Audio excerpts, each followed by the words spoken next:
హీరోల్లో విజయ్ దేవరకొండ ఒకరు.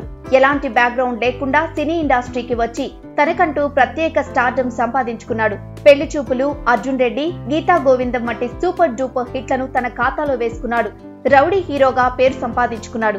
అయితే ఇంతవరకు బాగున్నా ఇప్పుడు మాత్రం విజయ్ పరిస్థితి బాగలేదనే చెప్పాలి. వరుసగా విజయ్ కు ఈ మధ్య కాలంలో అన్ని సినిమాలు కూడా ఫ్లాప్ అవుతూ వస్తున్నాయి. సమంతతో కలిసి నటించిన ఖుషీ సినిమా కాస్త పర్వాలేదనిపించినా పూరి డైరెక్షన్ లో ఎన్నో అంచనాల మధ్య రిలీజ్ అయిన లైగా వరల్డ్ ఫేమస్ లవర్ పై కోటాసలు పెట్టుకున్నాడు. అయితే ఈ రెండు సినిమాలు కూడా విజయ్ ను నట్టేట ముంచాయి. దీంతో వరుస పరాజయాలతో కెరియర్ లో ఇబ్బందులు ఎదుర్కొంటున్న విజయ్ తాజాగా వచ్చిన ఫ్యామిలీ స్టార్ పై ఆశలు పెట్టుకున్నాడు.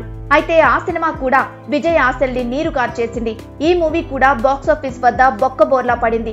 దీంతో విజయ్ తో పాటు ఆయన అభిమానులు సైతం తీవ్ర నిరాశకు గురయ్యారు. సీతారామం బ్యూటీ మృణాల్ సింగ్ తో కలిసి నటించిన ఫ్యామిలీ స్టార్ ప్రముఖ మల్టీప్లెక్స్ లలో మాత్రమే బుకింగ్స్ ఉన్నాయి. ఫస్ట్ డే కలెక్షన్లు సైతం మరీ భారీ స్థాయిలో లేవు. దీంతో విజయ్ తో పాటు ఆయన ఫ్యాన్స్ కూడా పాపం డీలా పడిపోయారు. అయితే విజయ్ కు అన్ని ఉన్నా తప్పు ఎక్కడ జరుగుతోంది అని ఆయన ఫ్యాన్స్ టెన్షన్ పడుతున్నారు. ఆఫర్లు రావడం లేదా అంటే అదీ లేదు. విజయ్ దేవరకొండకు ఆఫర్ల విషయంలో ఎలాంటి సమస్య లేదు. మరి విజయ్ బిహేవియర్ అందుకు కారణమా అంటే చెప్పలేం. విజయ్ కథల్ని ఎంచుకోవడంలో తప్పు చేస్తున్నాడా, లేదంటే ఓవర్ కాన్ఫిడెన్స్ తో దెబ్బతింటున్నాడా? ఏది ఏమైనా వరుస ఫ్లాప్స్ మాత్రం విజయ్ కు ఏమాత్రం మంచిది కాదు. ఎందుకంటే ఇలా వరుసగా సక్సెస్ లేకుంటే మాత్రం కొత్త మూవీ ఆఫర్లు రావడం కూడా కష్టమవుతుంది.